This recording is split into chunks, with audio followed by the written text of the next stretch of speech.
ಯಾಕೆ ಆ ಒಂದು ವ್ಯಕ್ತಿ ನಿಮ್ಮ ಜೊತೆ ಮಾತುಕತೆ ಮಾಡ್ತಾ ಇಲ್ಲ, ನೀವು ಇನ್ನೂ ಆ ವ್ಯಕ್ತಿಗೋಸ್ಕರ ವೇಟ್ ಮಾಡ್ಬೇಕಾ, ಅವ್ರ ಲೈಫಲ್ಲಿ ಬೇರೆಯವರು ಯಾರಾದ್ರೂ ಎಂಟ್ರಿ ಕೊಟ್ಟಿದಾರಾ, ನಿಮ್ಮ ಇಬ್ಬರ ನಡುವೆ ಇರ್ತಕ್ಕಂತಹ ಸಮಸ್ಯೆ ಏನು, ಅದಕ್ಕೆ ಪರಿಹಾರ ಏನು?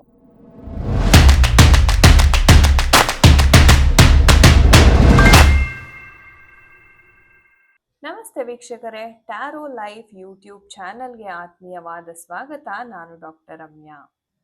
ಇವತ್ತಿನ ದಿನ ಮುಖ್ಯವಾಗಿ ವೀಕ್ಷಕರೇ ಯಾವ ಒಂದು ಟಾಪಿಕ್ ಬಗ್ಗೆ ನಾನು ಟ್ಯಾರೋ ರೀಡಿಂಗ್ ಮಾಡ್ತಾ ಇದ್ದೀನಿ ಅಂತಂದ್ರೆ, ನಿಮ್ಮ ಲೈಫಿಗೆ ಬಂದಂತಹ ವ್ಯಕ್ತಿ ನಿಮ್ಮ ಲೈಫಲ್ಲಿ ಬಹಳಷ್ಟು ಬದಲಾವಣೆಯನ್ನ, ಒಂದು ಅದೃಷ್ಟವನ್ನ ತಂದ್ಕೊಟ್ಟಿದ್ರು, ಬಹಳ ಒಂದು ಸಪೋರ್ಟಿವ್ ಆಗಿದ್ರು. ಆದ್ರೆ ಅದೇ ವ್ಯಕ್ತಿ ಇವಾಗ ನೀವು ಬೇಡ ಅಂತ ಕೂತಿದ್ದಾರೆ, ನಿಮ್ ಜೊತೆ ಸರಿಯಾಗಿ ಮಾತುಕತೆ ಅಂತಕ್ಕಂಥದ್ದು ಮಾಡ್ತಾ ಇಲ್ಲ.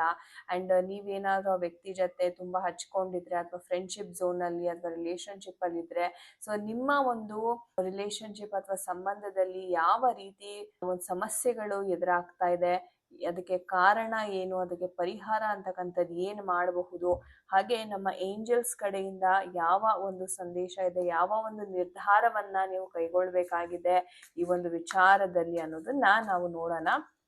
ಅಂಡ್ ನೀವು ಇನ್ನೂ ಆ ವ್ಯಕ್ತಿಗೋಸ್ಕರ ವೇಟ್ ಮಾಡ್ಬೇಕಾ ಅಥವಾ ಮೂವ್ ಆನ್ ಆಗೋದು ಉತ್ತಮನಾ ಅನ್ನೋದನ್ನ ಸಹ ನಾವು ಇವತ್ತಿನ ರೀಡಿಂಗ್ ಮುಖಾಂತರ ನೋಡೋಣ. ಸೊ ರಿಲ್ಯಾಕ್ಸ್ ಆಗಿ ಯೂನಿವರ್ಸ್ ಅಲ್ಲಿ ನಿಮ್ಮ ಇಷ್ಟ ದೇವರಲ್ಲಿ ಪ್ರಾರ್ಥನೆಯನ್ನ ಮಾಡ್ತಾ ಈ ಒಂದು ವಿಡಿಯೋವನ್ನ ನೀವು ನೋಡ್ಬೇಕಾಗುತ್ತೆ. ಸೊ ಏನ್ ನಡೀತಾ ಇದೆ ನಿಮ್ಮ ಇಬ್ಬರ ನಡುವೆ? ಸೊ ಫಸ್ಟ್ ಡೆತ್ ಎನರ್ಜಿ ಬಂದಿದೆ. ಸೊ ಒಂದ್ ರೀತಿ ಕಮ್ಯುನಿಕೇಶನ್ ಅಂತಕ್ಕಂಥದ್ದು ಆಗ್ತಾ ಇಲ್ಲ ಅನ್ನೋದು ತುಂಬಾ ಬಹಳ ಸ್ಪಷ್ಟವಾಗಿ ಇಲ್ಲಿ ತಿಳಿತಾ ಇದೆ. ಹಾಗೆ ಮಿಕ್ಕಿದ ಯಾವ ರೀತಿಯ ಒಂದು ಎನರ್ಜೀಸ್ ಇದೆ, ಯಾಕೆ ಆ ಒಂದು ವ್ಯಕ್ತಿ ನಿಮ್ಮ ಜೊತೆ ಮಾತುಕತೆ ಮಾಡ್ತಾ ಇಲ್ಲ, ಏನಾದ್ರೂ ಒಂದು ಬಲವಾದ ಒಂದು ಕಾರಣ ಅಂತಕ್ಕಂಥದ್ದು ಏನಾದ್ರೂ ಇದೆಯಾ, ಅಥವಾ ಅವ್ರ ಲೈಫಲ್ಲಿ ಬೇರೆಯವರು ಯಾರಾದ್ರೂ ಎಂಟ್ರಿ ಕೊಟ್ಟಿದಾರಾ? ಓಕೆ. ಅಂಡ್ ಹಾಗೆ ಮುಂದಿನ 3 ತಿಂಗಳು ನಿಮ್ಮ ಇಬ್ಬರ ನಡುವೆ ಯಾವ ರೀತಿಯ ಒಂದು ಎನರ್ಜೀಸ್ ಇರಲಿದೆ ಅನ್ನೋದನ್ನ ನೋಡೋಣ. ಸೊ ಮುಂದಿನ 3 ತಿಂಗಳ ಎನರ್ಜೀಸ್ ಯಾವ ರೀತಿ ಇರುತ್ತೆ, ನಿಮ್ಮ ಇಬ್ಬರ ನಡುವೆ ಯಾವ ಬದಲಾವಣೆ ಆಗಬಹುದು ಮುಂದಿನ 3 ತಿಂಗಳಲ್ಲಿ ಅನ್ನೋದನ್ನ ನೋಡೋಣ. ಅಂಡ್ ನಿಮ್ಮ ಇಬ್ಬರ ನಡುವೆ ಇರ್ತಕ್ಕಂತಹ ಸಮಸ್ಯೆ ಏನು, ಅದಕ್ಕೆ ಪರಿಹಾರ ಏನು ಅನ್ನೋದನ್ನ ನಾನು ತಿಳಿಸ್ಕೊಡ್ತಾ ಇದ್ದೇನೆ. ಸೊ ಗೈಸ್, ಈ ಪರಿಹಾರದ ಒಂದು ಎನರ್ಜಿ ನಾನು ಸದ್ಯಕ್ಕೆ ತೆಗಿತಾ ಇಲ್ಲ. ನಾನು ತದನಂತರ ನಿಮಗೆ ಇದು ಏನು ಮಾಡಬಹುದು ಅಂತ ನಾನು ನೋಡಿ ಹೇಳ್ತೇನೆ. ನೋಡಿ ವೀಕ್ಷಕರೇ, ಮೊದಲನೇದಾಗಿ ಈ ಒಂದು ಎನರ್ಜೀಸ್ನ ನೋಡೋದಾದ್ರೆ ಬಹಳ ಒಂಥರ ಎಗೇನ್ಸ್ಟ್ ಆಗಿದ್ದಾರೆ. ಅಂದ್ರೆ ಆ ಒಂದು ಶತ್ರುತ್ವ ಅಂತಕ್ಕಂಥದ್ದು ತುಂಬಾ ನಿಮ್ಮ ಮತ್ತೆ ನಿಮ್ಮ ಪರ್ಸನ್ ನಡುವೆ ಬೆಳ್ಕೊಂಡಿದೆ. ಇಲ್ಲಿ ಯಾವುದೇ ರೀತಿಯ ಒಂದು ಪ್ರೀತಿ ಆಗಿರ್ಬೋದು, ಅಥವಾ ಅವರು ನಿಮ್ಮನ್ನೇನು ತುಂಬಾ ನಂಬಿದ್ರು, ಸೊ ಆ ಒಂದು ಪ್ರೀತಿಯ ಬಾಂಧವ್ಯ ಅಂತಕ್ಕಂಥದ್ದಿಲ್ಲ. And bottom of the deck ಸಹ ನಮ್ಗೆ ಒಂದು 10 ಆಫ್ ಸ್ವಾರ್ಡ್ಸ್ ಎನರ್ಜೀಸ್ ಬಂದಿರೋದ್ರಿಂದ ಒಟ್ಟಾರೆ ಹೇಳಬೇಕು ಅಂದ್ರೆ ಅವರು ನಿಮ್ಮನ್ನ ಚೀಟ್ ಮಾಡ್ತಾ ಇದ್ದಾರೆ. ಯಾರೋ ಒಬ್ರು ಮೂರನೇ ವ್ಯಕ್ತಿಯ ಒಂದು ವಿಚಾರವಾಗಿ ನಿಮ್ಮ ಜೊತೆ ಚೀಟ್ ಮಾಡ್ತಾ ಇದ್ದಾರೆ ಈ ಪರ್ಸನ್ ಅಂತ ಇಲ್ಲಿ ತುಂಬಾ ಸ್ಪಷ್ಟವಾಗಿ ಗೋಚರ ಆಗ್ತಾ ಇದೆ. ಇದು ಯಾವ ರೀತಿ ಇದೆ ಏನು ಅನ್ನೋದನ್ನ ನಾನು ಮುಂದೆ ನೋಡ್ತಾ ಹೋಗ್ತೀನಿ.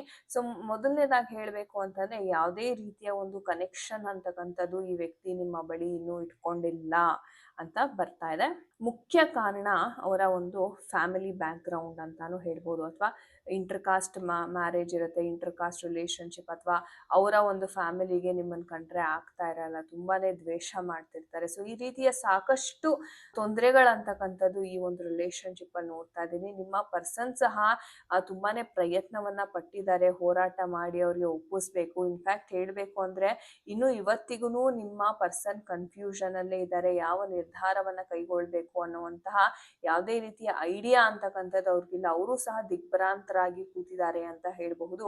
ಹಾಗೆ ವೀಕ್ಷಕರೇ, ಇಲ್ಲಿ ಯಾವುದೋ ಒಂದು ಸಂಬಂಧ ನನಗೆ ಕಾಣಿಸ್ತಾ ಇದೆ. ಸೊ ನಿಮ್ಮ ವ್ಯಕ್ತಿಯ ಲೈಫಲ್ಲಿ ಯಾವುದೋ ಒಂದು ಸಂಬಂಧ ಇಲ್ಲಿ ಗೋಚಾರ ಆಗ್ತಾ ಇದೆ.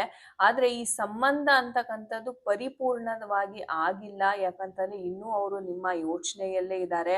ಇದನ್ನ ಹೇಗೆ ಪರಿಹಾರ ಮಾಡಬಹುದು ಅಂತಕ್ಕಂಥ ವಿಚಾರ ಸಹ ಇವ್ರ ಮೈಂಡ್ ಅಲ್ಲಿ ನಡೀತಾ ಇದೆ. ಸೊ ಒಟ್ಟಾರೆ ಹೇಳಬೇಕು ಅಂದರೆ ಒಂದು ರೀತಿ 50-50 ಮೈಂಡ್ ಸೆಟ್ ಇದೆ. ಅಂದರೆ ಈ ಹೊಸ ಪರ್ಸನ್ ನಾನು ಅವ್ರಿಗೆ ಬಿಡೋದಕ್ಕಾಗ್ತಾ ಇಲ್ಲ.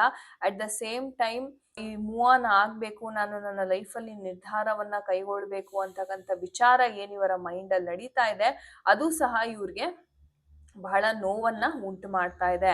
ಸೊ ಇದನ್ನ ನಾನು ಸಂಪೂರ್ಣವಾಗಿ ಬಿಟ್ಟು ಹೋಗ್ಬೇಕಾ, ಬಿಟ್ಟು ಹೋದ್ರೆ ನನ್ಗೆ ನೆಮ್ಮದಿಯಾಗಿ ಇರೋದಕ್ಕೆ ಸಾಧ್ಯನಾ ಇಲ್ವಾ ಅನ್ನುವಂಥ ಒಂದು ಡೌಟ್ ಸಹ ಇವ್ರಿಗೆ ಶುರುವಾಗಿದೆ. ಸೊ ಸದ್ಯದ ಪರಿಸ್ಥಿತಿನಲ್ಲಿ ವ್ಯಕ್ತಿ ಒಂಥರ 50-50 ಮೈಂಡ್ ಸೆಟ್ ಅಲ್ಲಿ ಇದ್ದಾರೆ. ಯಾವುದೇ ನಿರ್ಧಾರ ಅಂತಕ್ಕಂಥದ್ದು ಕೈಗೊಂಡಿಲ್ಲ. ಅವರ ಫ್ಯಾಮಿಲಿಯ ಒಂದು ಒತ್ತಾಯ ಅಥವಾ ಅವರ ಒಂದು ಇನ್ಫ್ಲೂಯೆನ್ಸ್ ಇದ್ರೂನುವೆ ಅವರು ತಮ್ಮದೇ ಆದ ಸಮಯವನ್ನ ತಗೊಳ್ತಾ ಇದ್ದಾರೆ. ಇನ್ನು ಯಾವುದೇ ರೀತಿಯ ಡಿಸೈಡ್ ಅಂತಕ್ಕಂಥದ್ದು ಮಾಡ್ತಾ ಇಲ್ಲ. ಹಾಗೆ ಮುಂದಿನ 3 ತಿಂಗಳ ಎನರ್ಜೀಸ್ ನ ನೋಡೋದಾದ್ರೆ ವೀಕ್ಷಕರೇ, ಫ್ಯಾಮಿಲಿನಲ್ಲಿ ಬಹಳ ಒಂದು ಮಾತುಕತೆ ಅಂತಕ್ಕಂಥದ್ದು ನಿಮ್ಮ ಮದುವೆಯ ವಿಚಾರವಾಗಿ ನಡೆಯುತ್ತೆ. ಹಾಗೆ ಈ ಒಂದು ವಿಚಾರ ನಿಮ್ಮ ಒಂದು ಪೇರೆಂಟ್ಸ್ ಅಥವಾ ನಿಮ್ಮ ಮನೆಯವರು ಏನಾದ್ರು ಬಲವಂತವಾಗಿ ಬೇರೆ ಒಂದು ಮ್ಯಾಚ್ ಅಥವಾ ಒಂದು ಸಂಬಂಧವನ್ನ ನೋಡಿದ್ದೆ ಆದಲ್ಲಿ ಅದು ನಿಮ್ಗೆ ಸಕ್ಸಸ್ ಆಗಲ್ಲ. ನಿಮ್ಗೆ ಒಂದು ರೀತಿ ಮುಂದೆ ಮೂವ್ ಆನ್ ಆಗೋದಕ್ಕೆ ಇಷ್ಟ ಇಲ್ಲ. ಸೊ ನೀವೇನ್ ಮಾಡ್ತೀರಾ, ಮತ್ತೆ ವೆಯ್ಟ್ ಮಾಡ್ತೀರಾ. ಸೊ 3 ತಿಂಗಳ ತನಕನೂ ನೀವು ನಿಮ್ಮ ಒಂದು ಪರ್ಸನ್ಗೆ ಸಮಯ ಅಂತಕ್ಕಂಥದ್ದನ್ನ ಕೊಡ್ತೀರಾ. ತುಂಬಾ ಪೇಷಂಟ್ಲಿ ನೀವು ವೆಯ್ಟ್ ಮಾಡ್ತೀರಾ. ಹಾಗೆ ಈ ಒಂದು ಸಮಸ್ಯೆ ಏನಿದೆ ಇದಕ್ಕೆ ಏನು ಪರಿಹಾರ ಅಂತ ನೋಡೋದಾದ್ರೆ, ಲೇಜಿನೆಸ್ನ ಬಿಡಬೇಕಾಗತ್ತೆ, ಆಕ್ಷನ್ ತಗೋಬೇಕು. ಅದೇ ಆಗತ್ತೆ ಅಥವಾ ಏನ್ ನಡೆಯುತ್ತೋ ನಡೀಲಿ ಅಂತ ನೀವು ಕೈ ಕಟ್ಕೊಂಡು ಕುತ್ಕೊಂಡ್ರೆ ಯಾವುದೇ ವಿಚಾರವು ನಿಮ್ಮ ಪರವಾಗಿ ಆಗೋದಿಲ್ಲ. ಸೊ ನೀವು ಅಥವಾ ನಿಮ್ಮ ಪರ್ಸನ್ ಯಾರಿದ್ದಾರೆ ಕರೆಕ್ಟ್ ಆದ ಆಕ್ಷನ್ ತಗೋಬೇಕು. ಇದಕ್ಕೆ ಆಕ್ಷನ್ನೇ ಪರಿಹಾರ ಅಂತ ಇಲ್ಲಿ ಕಾರ್ಡ್ ಬರ್ತಾ ಇದೆ ಎನರ್ಜೀಸು. ಹಾಗೆ ನಮ್ಮ ಏಂಜಲ್ಸ್ ಏನ್ ಹೇಳ್ತಾರೆ ಈ ಒಂದು ವಿಚಾರವಾಗಿ ಅನ್ನೋದನ್ನ ಸಹ ನಾವು ನೋಡೋಣ. ಸೊ ಏಂಜಲಿಕ್ ಎನರ್ಜೀಸ್ ಯಾವ ರೀತಿ ಇದೆ ಅಂಡ್ ಯಾರಿಗೆಲ್ಲ ಏಂಜಲ್ ನಂಬರ್ಸ್ ತುಂಬಾ ಕಾಣಿಸ್ತಾ ಇರುತ್ತೆ ಅವರು ಆ ಒಂದು ಏಂಜಲ್ ಅಥವಾ ಆ ನಂಬರ್ನ ನೆನಪಿಸ್ಕೋತಾ ಏಂಜಲ್ಸ್ ಕಡೆಯಿಂದ ಯಾವ ಒಂದು ಗೈಡೆನ್ಸ್ ಇದೆ ಅನ್ನೋದನ್ನ ನೋಡೋಣ. ಸೊ ಯು ಆರ್ ರೆಡಿ ಅಂತ ಹೇಳ್ತಾ ಇದ್ದಾರೆ angels. At the same time situation improve ಆಗುತ್ತೆ. ಸೊ ಈ ಒಂದು ಆಕ್ಷನ್ ನಾನು ಏನ್ ಹೇಳ್ದೆ, ಇದು ಪರಿಹಾರ ನಾನು ಏನ್ ಹೇಳ್ದೆ, ಈ ಪರಿಹಾರವನ್ನ ನೀವು ಮತ್ತೆ ನಿಮ್ಮ ಪರ್ಸನ್ ಕೈಗೊಳ್ತೀರಾ. ಯಾಕಂದ್ರೆ ಇವ್ರು ಏನ್ 50-50 ಮೈಂಡ್ ಸೆಟ್ ಅಲ್ಲಿ ಸದ್ಯಕ್ಕೆ ಇದ್ದಾರೆ, ಆ ಒಂದು ವಿಚಾರವಾಗಿ ಇವರು ಸರಿಯಾದ ಒಂದು ಆಕ್ಷನ್ ಅನ್ನ ತಗೋತಾರೆ. ಸಿಚುವೇಶನ್ ಇಂಪ್ರೂವ್ ಆಗುತ್ತೆ ಅಂತ ಏಂಜಲ್ಸ್ ಹೇಳ್ತಾ ಇದ್ದಾರೆ. ಎಸ್ ಅಂತ ಕಾರ್ಡ್ ಬರ್ತಾ ಇದೆ. ಸೊ ಬಹಳ ಏಂಜಲ್ಸ್ ಕಡೆಯಿಂದ ಅಂತೂ ಬಹಳ ಸ್ಪಷ್ಟವಾದ ಒಂದು ನಿರ್ದಿಷ್ಟವಾದ ಒಂದು ಉತ್ತರ ಅಂತಕ್ಕಂಥದ್ದು ನಮಗೆ ಸಿಗ್ತಾ ಇದೆ ಅಂತಾನೆ ಹೇಳ್ಬೋದು. ಬಹಳ ಒಂದು ತುಂಬಾ ನೇರವಾದ ಒಂದು ಉತ್ತರ ಸಿಗ್ತಾ ಇದೆ. ಹಾಗೆ ನೀವೇನಾದ್ರೂ ರೆಮಿಡಿ ಮಾಡಬೇಕು ನಾನು ಏಂಜಲ್ಸ್ ಪರವಾಗಿ ಅಂತ ನೀವೇನಾದ್ರೂ ನೋಡ್ತಾ ಇದ್ರೆ, ರೋಸ್ ಕ್ವಾರ್ಟ್ಸ್ ಅಲ್ಲಿ ಮಾಡಿರ್ತಕ್ಕಂತಹ ಒಂದು ಏಂಜಲ್ ನ ಪೂಜೆಯನ್ನ ನೀವು ಮಾಡಬಹುದಾಗಿದೆ. ಸೊ ಈಗ ಆಲ್ರೆಡಿ ನಾನು ನನ್ನ ಸಾಕಷ್ಟು ವಿಡಿಯೋನಲ್ಲಿ ಹೇಳಿದ್ದೇನೆ ಏಂಜಲಿಕ್ ಎನರ್ಜೀಸ್ ಬಗ್ಗೆ, ಏಂಜಲ್ ಹೆಂಗ್ ರೆಸ್ಪಾಂಡ್ ಆಗ್ತಾರೆ. ಯಾಕಂದ್ರೆ ಏಂಜಲ್ ನಿಮ್ಮ ಸುತ್ತಮುತ್ತ ಇದ್ದಾರೆ ಅಂತ ಒಂದು ನಿಮ್ಗೆ ಹೆಂಗ್ ಗೊತ್ತಾಗುತ್ತೆ ಅಂದ್ರೆ, ನೀವು ನೋಡ್ತಾ ಇರ್ತಕ್ಕಂಥ ಒಂದು ಏಂಜಲ್ ನಂಬರ್ಸ್ 1111 ಆಗಿರ್ಬೋದು, 111, 222, 555, 666 ಆಗಿರ್ಬೋದು. ನೀವು ಯಾವುದೇ ಒಂದು ಏಂಜಲ್ ನಂಬರ್ಸ್ ನ ನೋಡಿದ್ರು ಅದು ಏಂಜಲ್ಸ್ ನಿಮ್ಮ ಹತ್ರ ಇದ್ದಾರೆ, ಅವರು ಪ್ರತಿ ಕ್ಷಣ ನಿಮ್ಮನ್ನ ಗೈಡ್ ಮಾಡ್ತಾ ಇದ್ದಾರೆ ಅಂತ ಅರ್ಥ. ಸೊ ಆ ಒಂದು ವಿಚಾರವಾಗಿ ನೀವು ಏಂಜಲ್ ಒಂದು ಪುಟ್ಟು ಏಂಜಲ್ ನ ತಗೊಂಡು ಇದಕ್ಕೆ ಧೂಪವನ್ನ ಕ್ಯಾಂಡಲ್ ಅನ್ನ ಅಂಟಿಸಿ ನಿಮ್ಮ ಒಂದು ಕೋರಿಕೆ ಏನಿದೆ ಒಂದು ಪೀಸ್ ಆಫ್ ಪೇಪರ್ ಮೇಲೆ ಬರೆದು ಆ ಪೀಸ್ ಆಫ್ ಪೇಪರ್ ನ ಏಂಜಲ್ ಕೆಳಗಡೆ ನೀವು ಪ್ಲೇಸ್ ಮಾಡ್ಬೇಕಾಗತ್ತೆ.